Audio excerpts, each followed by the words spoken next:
This is a podcast for heathercairncross.com. Making an album, how to license music for a CD. When making an album, I needed to find out how to license the music for the CD from MCPS, PRS, who administrate the mechanical royalties for the copyright holders and composers of the songs. I visited their website and managed to find the relevant pages, which were not immediately obvious, so I thought I'd write about the process to help other musicians. I, like many of you, don't have a record company to take care of the details. If you write your own material, then you need to register that you own the songs, and then you can exempt yourself from having to pay a license fee. Their website explains, MCPS songwriter, composer and publisher members have the right to set up an exclusion of their own record company from royalty collection arrangements. If you record songs that you haven't written and are still in copyright, like I have, then you have to pay a percentage of the price of which you intend to sell the CDs. This is payable at the point of manufacture. The good news is that on the first run they allow you to make 250 in a run of 1,000 units as promotional items, which excludes those units from the license fee. This is great news because the reality is that you need to send out as many copies as possible to reviewers and venues to try and promote yourself. The website explains, you are entitled to a promotional quantity in order to promote the record. The allowance for promotional copies is 25% of the first manufacture. You will be allowed to manufacture this quantity royalty-free. The allowance will be available where 500 or more copies of the product are being manufactured.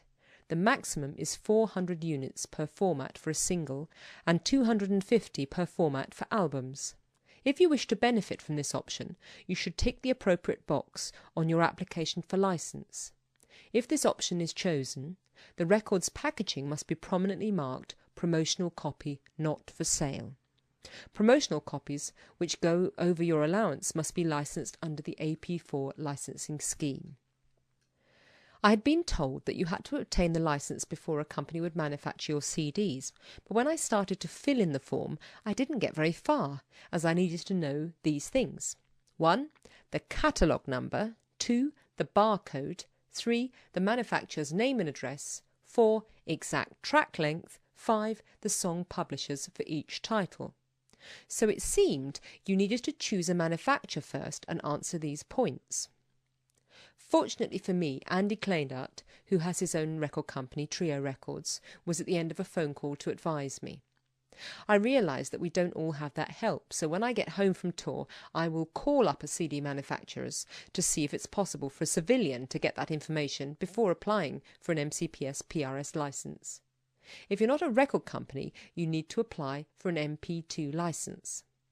The website states in its FAQs that the process is as follows. 1. Customer fills in application form. 2.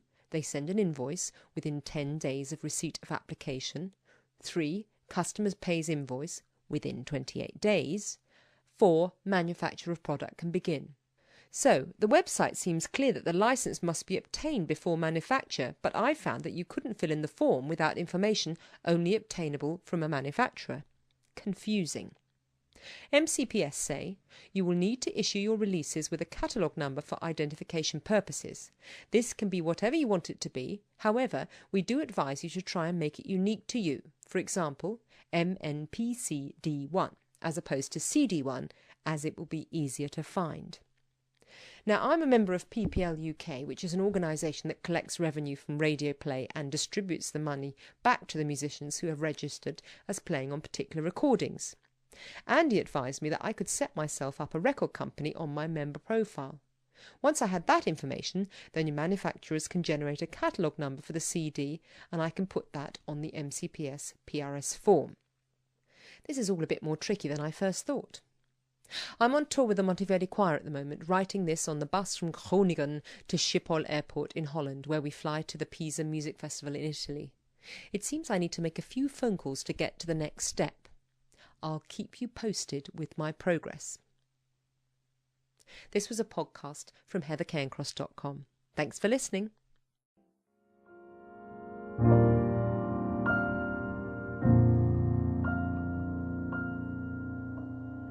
When I fall in love, It will be forever, or I'll never fall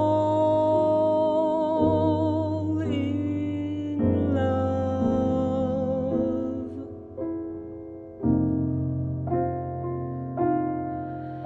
In a restless world like this is, love is ended before it's begun, and too many